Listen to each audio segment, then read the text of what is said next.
আসসালামু আলাইকুম প্রিয় ছাত্রছাত্রী সবাইকে স্বাগতম পদার্থবিজ্ঞান অনলাইন ক্লাসে। আমি তোমাদের সাথে আছি মোহাম্মদ শামিউল হোসেন শোয়েব, প্রভাষক পদার্থবিজ্ঞান, police lines school and college, Rangpur. আজকে আমি তোমাদের পদার্থবিজ্ঞান দ্বিতীয় পত্রের অষ্টম অধ্যায় আধুনিক বিজ্ঞানের সূচনা অধ্যায়ের কিছু গুরুত্বপূর্ণ বিষয়, প্রথমে কালের দীর্ঘায়ন ও দৈর্ঘ্য সংকোচন নিয়ে আলোচনা করব। এরপরে আলোচনা করব ভরের আপেক্ষিকতা নিয়ে এবং সর্বশেষ আলোচনা করব আইনস্টাইনের ভর শক্তি সমীকরণ নিয়ে। তাহলে দেখো, প্রথমে আমরা আলোচনা করি কালের দীর্ঘায়ন আসলে বিষয়টা কি। আইনস্টাইন কালের দীর্ঘায়নে ব্যাখ্যা করেন যে, উনি বলেন যে গতিশীল কাঠামো ঘড়ি স্থির কাঠামোর ঘড়ির চেয়ে ধীরে চলে। অর্থাৎ কোনো ঘড়ি যখন গতিশীল থাকে তখন তার সময় ব্যবধান, একটি নির্দিষ্ট ঘটনার সময় ব্যবধান স্থির ঘড়িতে যে সময় ব্যবধান হয় তার চেয়ে কম হয়। তাহলে কালের দীর্ঘায়নের সংজ্ঞা আমরা এভাবে দিতে পারি: কোনো পর্যবেক্ষকের সাপেক্ষে গতিশীল অবস্থায় সংঘটিত দুটি ঘটনার সময় ব্যবধান ওই পর্যবেক্ষকের সাপেক্ষে স্থির অবস্থায় ওই একই ঘটনার সময় ব্যবধানের চেয়ে বেশি হবে। একে সময় বা কালের সম্প্রসারণ বলে। তাহলে ব্যাপারটা আমি তোমাদেরকে বোঝানোর চেষ্টা করি ঠিক অন্যভাবে। দেখো, কালের দীর্ঘায়ন বিষয়টা আসলে কি। মনে করো তুমি কোনো একটা ভিডিও দেখতেছো, মনে করো ভিডিওর লেন্থ 20 মিনিটস। ঠিক একই ভিডিও তোমার বন্ধু যে আলোর বেগের কাছাকাছি বেগে গতিশীল, কোন একটি মহাশূন্য যানে সে গতিশীল, সেই গতিশীল অবস্থায় সে একই ভিডিও সে দেখছে। তো তোমার কাছে ভিডিওটির সময় ব্যবধান বা ভিডিওটির দৈর্ঘ্য যদি 20 মিনিট হয়, তোমার বন্ধুর কাছে ওই একই ভিডিওর দৈর্ঘ্য কিন্তু 20 মিনিটের কম হবে। এটি মূলত কালের দীর্ঘায়নের মূল বক্তব্য। অর্থাৎ গতিশীল কাঠামোর ঘড়িটি স্থির কাঠামোর ঘড়ির চেয়ে আস্তে চলে, ধীরে চলে। তাহলে মনে করো কোনো একটি নির্দিষ্ট ঘটনার সময় ব্যবধান যদি আমি স্থির কাঠামো থেকে অবজার্ভ করি, সেই সময় ব্যবধান যদি আমি টি ধরি, তাহলে T is equal to t2 minus t1। t2 হলো ঘটনাটির শেষ সময়, t1 হলো ঘটনাটির শুরুর সময়। তাহলে সময় ব্যবধান t is equal to t2 minus t1। একইভাবে গতিশীল কাঠামোর ঘড়ি অনুসারে সময় ব্যবধান t0 is equal to t2 prime minus t1 prime. যেহেতু এই সময়টি গতিশীল কাঠামোতে নির্ণয় করা হয়েছে এজন্য প্রাইম, আর যেহেতু এটি স্থির কাঠামোতে সময় ব্যবধান নির্ণয় করা হয়েছে এজন্য আমরা লিখছি t2 মাইনাস t1। এখন দেখো, বিপরীত লরেঞ্জের রূপান্তর সমীকরণ হতে কিন্তু আমরা খুব সহজেই t1 এবং t1 প্রাইমের ভিতরে t2 এবং t2 প্রাইমের মধ্যে আমরা কি করতে পারবো, সম্পর্ক স্থাপন করতে পারবো। সেক্ষেত্রে আমরা লিখতে পারবো t1 is equal to t1 prime plus vx divided by c square root over 1 minus v square by c square. একইভাবে t2 ইজ ইকুয়াল টু, আমি এটা লিখতে পারবো। এখন তাহলে আমরা যদি এই দুটি সমীকরণের মধ্যে বিয়োগ করে দিই, অর্থাৎ t লিখি, তাহলে t ইকুয়াল টু কি লিখতে পারবো, t2 মাইনাস t1। তাহলে t2 মাইনাস t1 মানে এই দ্বিতীয় সমীকরণ মাইনাস প্রথম সমীকরণ, অর্থাৎ t2 prime plus vx by c square divided by root over 1 minus v square by c square minus t1 prime plus vx prime divided by c square root over 1 minus v square by c square। তাহলে এখানে দেখো, যদি আমরা লসাগু করি তাহলে এখানে vx prime divided by c square এখানে প্লাস হবে প্রথম অংশের জন্য, দ্বিতীয় অংশের জন্য হবে মাইনাস প্লাস ক্যান্সেল হয়ে আমরা পাবো t2 prime minus t1 prime। তাহলে আমরা আগে থেকেই জানি t2 prime minus t1 prime is equal to t0। তাহলে এটি মূলত স্থির কাঠামো এবং গতিশীল কাঠামোর সময় ব্যবধানের মধ্যে সম্পর্ক। তাহলে আমরা লিখতে পারি স্থির কাঠামোর সময় t is equal to t0 divided by root over 1 minus v square by c square। তাহলে এখান থেকে যদি আমরা দেখি, যেহেতু v অর্থাৎ কাঠামোর বেগ আলোর বেগের চেয়ে সর্বদা ছোট, তাহলে কি হবে, root over 1 minus v square by c square কি হবে, একের চেয়ে সবসময় ছোট হবে। যদি root over 1 minus v square by c square এর মান একের চেয়ে ছোট হয়, তাহলে t টা সর্বদা t0 এর চেয়ে কি হবে, বড় হবে। তাহলে t যদি t0 এর চেয়ে বড় হয় তাহলে আমরা কি বুঝবো, তাহলে আমরা বুঝতে পারবো যে স্থির কাঠামোতে সময় ব্যবধানের যে সময় গতিশীল কাঠামোর সময় ব্যবধানের চেয়ে কি হবে, বেশি হবে। কারণ কি, গতিশীল কাঠামোতে ঘড়িটি কি চলছে, ধীরে চলছে। ধীরে চলার দরুন সময় ব্যবধান t0 এর মান t এর চেয়ে কি হবে, কম হবে।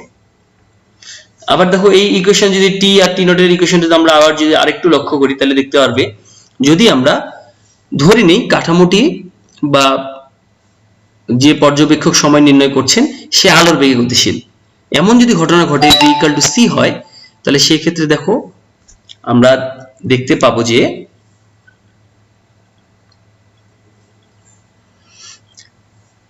টিটা কি হয়ে যাবে, টিটা হয়ে যাবে অসীম, টিটা হয়ে যাবে অসীম। এই জন্যই টি যেহেতু অসীম হতে পারে না তাই কোনো বস্তু আলোর বেগে চলতে পারে না। এটা প্রশ্ন আসতে পারে যে কোনো বস্তু আলোর বেগে চলতে পারে না কেন, এটা আমরা সময় থেকে ব্যাখ্যা করতে পারি। এরপরে দেখো আরেকটি আমরা আর যা দৈর্ঘ্য সংকোচন নিয়ে আলোচনা করি সেখানেও আমরা ব্যাখ্যা করতে পারবো কেন বস্তু আলোর বেগে চলতে পারে না। তাহলে দৈর্ঘ্য সংকোচন মূলত কি, যে কোনো পর্যবেক্ষকের সাপেক্ষে গতিশীল অবস্থায় কোনো বস্তুর দৈর্ঘ্য ওই পর্যবেক্ষকের সাপেক্ষে স্থির অবস্থায় ওই একই বস্তুর দৈর্ঘ্য ভিন্ন হয়। তাহলে কি বললাম, যে কোনো পর্যবেক্ষক যখন স্থির অবস্থায় কোনো বস্তুর দৈর্ঘ্য নির্ণয় করে এবং ওই পর্যবেক্ষক যদি গতিশীল হয় তাহলে ওই একই বস্তুর যদি আবার দৈর্ঘ্য নির্ণয় করে তাহলে দৈর্ঘ্য কি হবে, ভিন্ন হবে। স্থির অবস্থায় দৈর্ঘ্য একমত হবে, গতিশীল অবস্থায় দৈর্ঘ্য অন্যরকম হবে। এই যে দৈর্ঘ্যের যে পরিবর্তন বস্তুর গতির সঙ্গে বা পর্যবেক্ষকের গতির সঙ্গে যে বস্তুর দৈর্ঘ্যের যে পরিবর্তন হয়ে যায় একে আমরা বলি দৈর্ঘ্যের আপেক্ষিকতা। এবং দৈর্ঘ্যের আপেক্ষিকতায় কি পাওয়া যায়, সাধারণত দেখা যায় যে যখন কোনো বস্তু বা কোনো পর্যবেক্ষক কোনো বস্তুর সাপেক্ষে গতিশীল হয় তখন সে গতিশীল অবস্থায় তার দৈর্ঘ্যটাকে ছোট দেখে, অর্থাৎ কোনো পর্যবেক্ষকের সাপেক্ষে গতিশীল অবস্থায় কোনো বস্তুর দৈর্ঘ্য ওই পর্যবেক্ষকের সাপেক্ষে স্থির অবস্থায় ওই একই বস্তুর দৈর্ঘ্য হচ্ছে ছোট হয়। এই প্রভাবকে আমরা বলি দৈর্ঘ্যের সংকোচন। এর উদাহরণটা কিরকম হতে পারে, মনে করো তুমি প্ল্যাটফর্মে বসে আছো, একটি ট্রেন দাঁড়িয়ে আছে, ওই দাঁড়িয়ে থাকা ট্রেনের দৈর্ঘ্য যা ঠিক একই দৈর্ঘ্যের যদি আরেকটা ট্রেন তোমার সামনে যে 200 কিলোমিটার/আওয়ার বেগে যদি চলে যায় তো তুমি যখন তুমি গতিশীল ট্রেনটাকে দেখবে তখন মনে হবে যে গতিশীল ট্রেনটা আসলে স্থির ট্রেনের চেয়ে আসলে তার দৈর্ঘ্যটা আসলে কম। তুমি দেখবে আসলে দৈর্ঘ্যটা কম কিন্তু আসলে মূলত ট্রেনটা কিন্তু ছোট হয়ে যায়নি, তুমি দেখতেছো ছোট।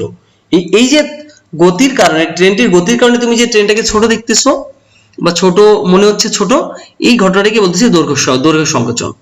অর্থাৎ গতিশীল বস্তুর দৈর্ঘ্য অথবা বস্তুর সাপেক্ষে যখন পর্যবেক্ষক গতিশীল হয় তখন সে ওই বস্তুকে ছোট দেখে, এইটি মূলত দৈর্ঘ্য সংকোচন। তাহলে দেখো এখানে আমি কি করছি, চিত্রে একটি বস্তু স্থির অবস্থায় দৈর্ঘ্য x2 - x1 আর গতিশীল অবস্থায় দৈর্ঘ্য তার x2' - x1'। তাহলে এখানে আমরা যদি স্থির কাঠামোর জন্য বা স্থির পর্যবেক্ষকের জন্য দৈর্ঘ্য নির্ণয় করি তাহলে L0 = লিখতে হবে x2 - x1, গতিশীল অবস্থায় বস্তুটির দৈর্ঘ্য L = x2' - x1'। তাহলে বিপরীত লরেঞ্জের রূপান্তর থেকে আমরা আবার x1 x2 এর সঙ্গে x2' ও x1' এর মধ্যে কি করব, সম্পর্ক স্থাপন করতে পারবো।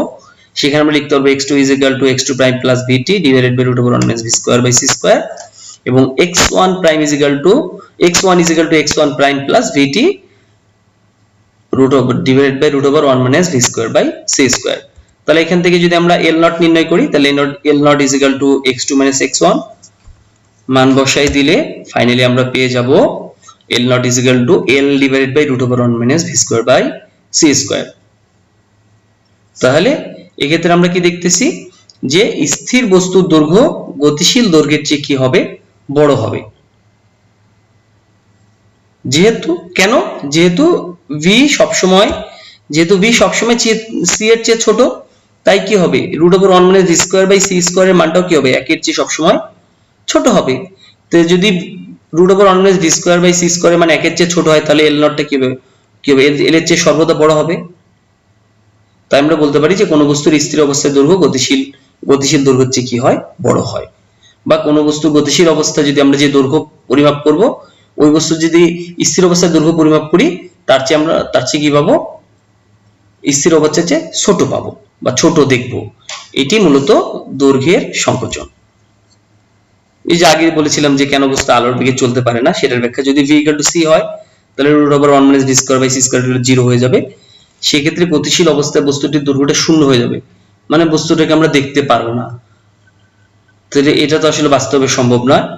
এই জন্য আমরা বলতে পারি যে বাস্তবে কোনো বস্তু আলোর বেগে চলতে পারে না। একইভাবে যদি আমরা ভরের আপেক্ষিকতা নির্ণয় করি, কোনো একটা বস্তুর স্থির অবস্থায় ভরকে যদি এম নট বলি এবং গতিশীল অবস্থা ওই একই বস্তুর ভরকে যদি আমরা এম বলি, তাহলে এম ও এম নটের মধ্যে আমরা সম্পর্ক পাবো M is equal to M naught root over 1 minus V square by C square. অর্থাৎ কোনো বস্তু যখন গতিশীল হয় তখন তার ভর কিছু বৃদ্ধি পায়। আসলে এখানে ভর বৃদ্ধি বলতে আসলে বস্তুর ভর বৃদ্ধি বলতে কি বস্তুর পরিমাণ বৃদ্ধি পায়? আসলে না, বস্তুর পরিমাণ বৃদ্ধি পায় না, এখানে বস্তুর জড়তার কারণে আসলে আমাদের কাছে মনে হয় ভর বেড়ে গেছে, সেটি মূলত ভর বৃদ্ধি বা ভরের আপেক্ষিকতা m is equal to m not root over 1 minus v square by c square। এখন যদি যেহেতু v সব সময় ছোট c এর চাইতে আগের মতই আমরা বলতে পারি m greater than m not। এখন দেখো সর্বশেষ আমি আলোচনা করব আইনস্টাইনের ভর শক্তি সমীকরণ নিয়ে। আইনস্টাইনের ভর শক্তি সমীকরণ মূলত কি? এটি একটা যুগান্তকারী সমীকরণ। আমরা জানি E equal to mc square. অর্থাৎ কোনো বস্তু যদি আলোর বেগে গতিশীল হয় বা আলোর বেগের কাছাকাছি বেগে গতিশীল হয় বা কোনো বস্তু যদি আপেক্ষিকতার বেগে গতিশীল হয়, তাহলে সেই বস্তুর ভরকে যদি আমরা শক্তিতে রূপান্তরিত করি তাহলে সেই শক্তি পাবো E equal to mc square. তাহলে আমরা মূলত E equal to mc square এই সমীকরণটা কিভাবে আসে সেটা প্রতিপাদন করার চেষ্টা করি। তাহলে সেজন্য প্রথমে আমি কি করলাম, চিত্র অনুসারে দেখো একটি m স্থির অবস্থায় v যখন বস্তুটির বেগ 0, সেই অবস্থায় আমি বস্তুর উপর কি করলাম, f মানের বল প্রয়োগ করে বস্তুটি একটি নির্দিষ্ট দূরত্ব অতিক্রম করে কি হলো, v বেগ প্রাপ্ত হলো। তাহলে আমরা নিউটনের দ্বিতীয় সূত্র থেকে আমরা কি লিখতে পারবো? নিউটনের দ্বিতীয় সূত্র থেকে আমরা লিখতে পারবো f is equal to dp by dt অর্থাৎ dmv by dt বস্তুর ভরবেগের পরিবর্তনের হার প্রযুক্ত বলের সমান। এখন যেহেতু আমরা নিউটনের বলবিদ্যা থেকে কি জানি, বস্তুর ভর স্থির সংখ্যা, এটা কখনোই বা বস্তুর ভর কোনো কিছুর উপর নির্ভর করে না, এটা অ্যাবসলিউট ভ্যালু। কিন্তু আইনস্টাইনের আপেক্ষিকতা তত্ত্ব থেকে আমরা দেখছি যে বস্তুর ভর আসলে অ্যাবসলিউট না, এটি বস্তুর গতির উপর নির্ভরশীল বা পর্যবেক্ষকের গতির উপর নির্ভরশীল। তাই এখানে ভর এবং বেগ দুটি পরিবর্তনশীল রাশি। তাই যদি আমরা এখন দুইটার অন্তরীকরণ করি তাহলে প্রথমে m কে রাখবো, v কে অন্তরীকরণ করব, v কে রাখবো, m কে অন্তরীকরণ করব। এটা আমরা এক নম্বর সমীকরণ রেখে দিলাম। এইবার দেখো কাজ শক্তি উপপাদ্য হতে আমরা কি লিখতে পারি? আমরা লিখতে পারি বস্তুর গতিশক্তির বৃদ্ধি কৃত কাজের সমান। তাহলে দেখো বস্তু যদি আমরা খুব ক্ষুদ্র পরিমাণ সরণের জন্য যদি কৃত কাজ নির্ণয় করি তাহলে আমরা সেক্ষেত্রে কাজ শক্তি উপপাদ্যতে লিখতে পারবো dEk is equal to f into dx অর্থাৎ ক্ষুদ্র সরণে ক্ষুদ্র গতিশক্তির পরিবর্তন। তাহলে আমরা dEk তাহলে বল গুণন ক্ষুদ্র সরণ কৃত কাজ is equal to গতিশক্তির পরিবর্তন। তাহলে এখানে f এর মানটা যদি আমরা আগে থেকে f এর আগের মান যদি বসাই দেই তাহলে লিখতে পারবো এই। এইবার দেখো একটু মডিফাই করে কি লিখতে পারবো, দেখো আমরা যে dx by dt equal to কি লিখতে পারবো, v অবস্থানের পরিবর্তনের হারকে আমরা বেগ বলি, তাহলে mv dv, আর এখানে dx by dt is equal to v লিখতে পারবো v স্কয়ার dm। তাহলে এই সমীকরণটা আমি 2 নম্বর সমীকরণ রেখে দিলাম। এইবার দেখো ভরের আপেক্ষিকতা থেকে আমরা লিখতে পারি m is equal to m not root over 1 minus v square by c square। তাহলে এখানে m not টা কি বস্তুর স্থির অবস্থার ভর, আর m হলো বস্তুটি যখন v বেগে গতিশীল হয় তখন বস্তুটির ভর।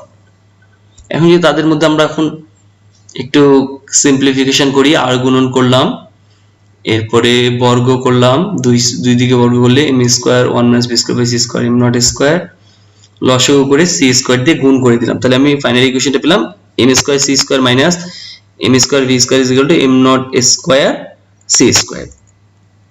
এখন যদি উভয় পক্ষে আমি অন্তরীকরণ করি, তাহলে উভয় পক্ষে অন্তরীকরণ ডি অপারেটর দিয়ে যে অন্তরীকরণ করি তাহলে আমরা পেয়ে যাব। তাহলে প্রথমে আমি কি করব, এই অংশে অন্তরীকরণ করব। তাহলে এখানে দেখো c একটা ধ্রুব রাশি বা এটা হলো কনস্ট্যান্ট ভেরিয়েবল, তো কনস্ট্যান্ট ভেরিয়েবলে কোনো অন্তরীকরণ নাই, তাহলে c স্কয়ার কে বাইরে রাখলাম। যদি m কে অন্তরীকরণ করি তাহলে আমরা পাবো 2m dm। এই ক্ষেত্রে m ও একটা পরিবর্তনশীল রাশি, v ও একটি পরিবর্তনশীল রাশি। তাহলে প্রথমে m স্কয়ার কে রাখলাম, v স্কয়ার কে অন্তরীকরণ করলে পাবো 2v dv। এরপরে v স্কয়ার কে রেখে দিলাম, m কে অন্তরীকরণ করলে আগের মতই পাবো 2m dm। এখানে যেহেতু মাইনাস চিহ্ন আছে, মাইনাস দিয়ে যদি গুণ করে দিই তাহলে উভয় ক্ষেত্রে মাইনাস পেয়ে যাব। আর এখন যদি আমরা রাইট হ্যান্ড সাইডে চলে যাই, রাইট হ্যান্ড সাইডে খেয়াল করো m নট বস্তুর স্থির অবস্থার ভর। তাহলে কোনো বস্তু যখন স্থির থাকে তখন তার ভর কি হয়, ভর কখনোই পরিবর্তন হয় না। বস্তুর ভর কখন পরিবর্তন হয়? যখন বস্তুটি গতিশীল হয়। তাহলে স্থির অবস্থায় ভর একটি ধ্রুবরাশি, আলোর বেগ কোনো কিছুর উপরই নির্ভর করে না, সেটাও একটি ধ্রুবরাশি। তাহলে এই দুইটা ধ্রুবরাশি যদি অন্তর্গ্রহণ করি তাহলে পাবো 0, অর্থাৎ সময়ের সাথে বা কোনো কিছুর সাপেক্ষে তারা পরিবর্তিত হয় না। তাহলে তাদের পরিবর্তনটা কত? পরিবর্তনটা 0। এখন তাহলে দেখো এই দুই সমীকরণে খেয়াল করো, এই আমরা এই লেফট হ্যান্ড সাইডের সবগুলো রাশি চিন্তা করি, এখানে 2m সবগুলোতে কমন আছে। যে 2m কমন নিয়ে যদি 0 দিয়ে ভাগ করি তাহলে 0 পেয়ে যাবো রাইট হ্যান্ড সাইডে, আর লেফট হ্যান্ড সাইডে পাবো c² dm minus mv dv minus v² dm is equal to 0। এইবার দেখো আমি c² dm equal to লিখতে পারবো mv dv plus v² dm। তাহলে আমরা 1 নম্বর সমীকরণে যে dek এর সমীকরণ বের করেছিলাম, ওই সমীকরণে আমরা পেয়েছিলাম dek is equal to mv dv plus v² dm। তাহলে mv dv plus v² dm এর পরিবর্তে আমি কি লিখতে পারবো? dek is equal to mv dv। আমরা দেখো 2 নম্বর সমীকরণটা আমি তোমাদের সুবিধার্থে লিখে দিয়েছি, dek is equal to mv dv plus v² dm।